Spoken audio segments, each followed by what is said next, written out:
What if I told you there was a hero in the game that not enough people build? Weird, right?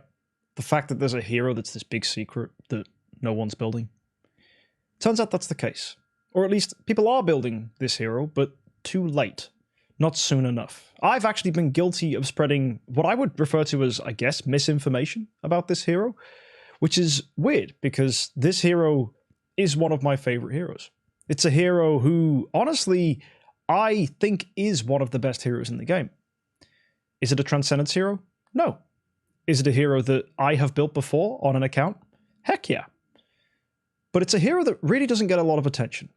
So today, we're going to be talking about Ithaca. Ithaca has it really tough because she has to compete with Eloise. And if I turn around to you and said, who are the best first E5s, most people say Garuda or Eloise. Because Eloise is the most powerful and Garuda is the easiest to build. And we've talked about this so many times on the stream. But one hero we don't discuss is Ithaca, a hero for pretty much the entirety of 2021, I argued, was one of the top 3 best first E5s next to Penny and Eloise. Now, recently I have been brought onto side with people who argue Garuda is a good first E5, and their premise, of course, is different to mine. They think that it's good to build her because she's accessible, and I can't argue with that because they are correct. So, you know what? Yeah, I throw Garuda into that list now. Penny, less so, so nowadays, yeah, I would say it's Ithaca, Eloise, and Garuda. But it's been a long time since I mentioned Ithaca. The VIP series never built her, and I haven't touched her as a hero since probably the start of 2021, maybe even earlier. So why am I making this video today? Well, it's because I've noticed a huge trend in the community, which is everyone's forgotten about Ithaca. Most people build her as the last tenant for Eloise in tenant spot 1 and just go, oh yeah, there you go, I've already got my ticks, I've already got my carry. But is that a good idea to push her back to be the 35 you build after Eloise? No, it's actually not. It's a terrible thing to do, and the reason it's terrible is because Ithaca is the complete opposite to an Eloise.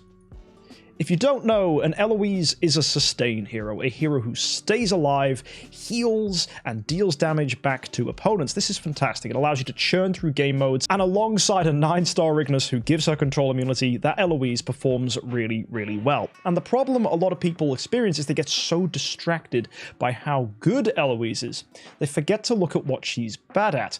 And that's boss fights. She's not good at Broken Spaces or the Void Arc. But what I've noticed more and more in the community is most people's attitude is, oh well, I can't beat those things, guess I'll just wait.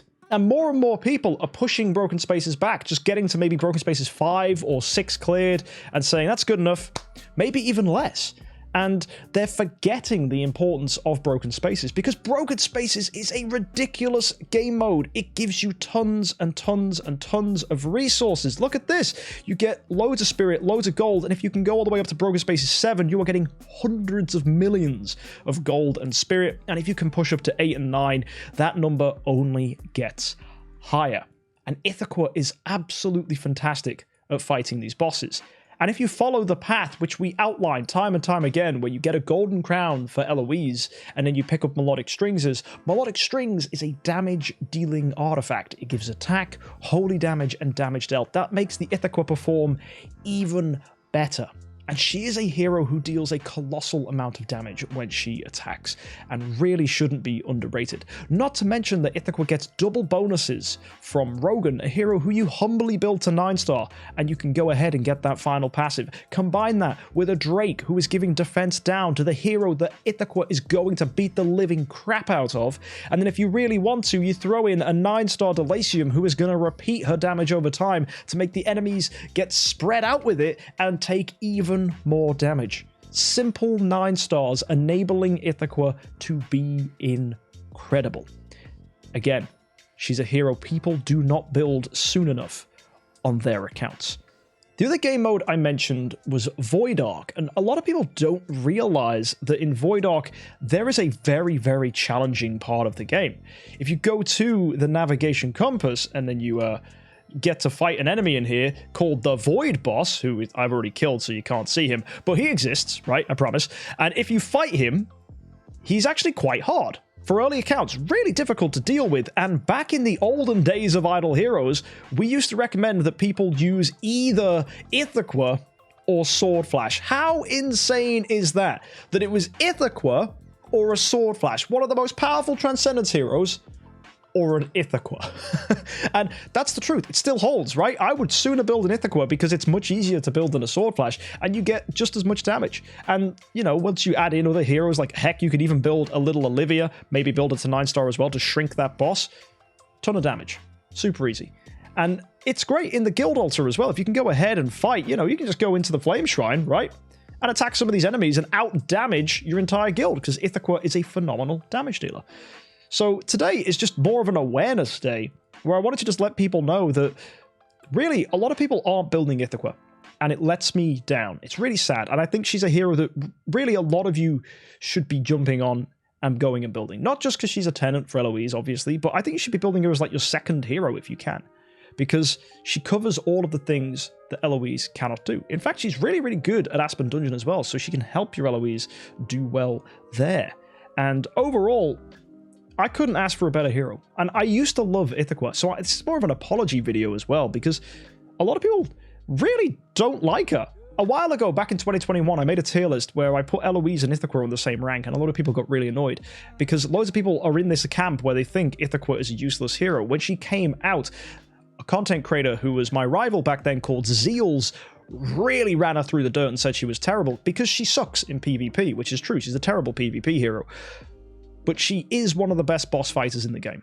And that's the one thing Eloise sucks at. So if you do want to give yourself maximum resource gain, maximizing your Void Arc performance, maximizing your broken spaces clears, build Ithaca as soon as you can to E5 on your account.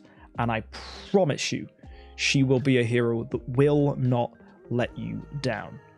Let me know in the comment section if you've ever misjudged an Ithaca, if you've ever thought that she's a hero not worth building. Heck, did you bypass Ithaca entirely and build on Kiramaru or Flora?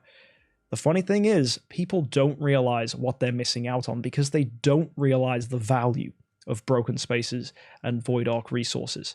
But I promise you, Void Arc done well gives you faster resource gain and brings around your first Transcendence hero much faster, not to mention all the stellar shards you gain along the way.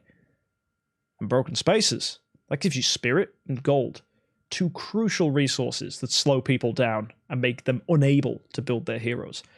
So if you ever see an account that's low on spirit and gold, ask yourself, I wonder if they did or didn't build Ithaca. And I bet you 9 times out of 10, she was not one of the first heroes they built. So you want a little trick to get good at Idle Heroes? Build this hero.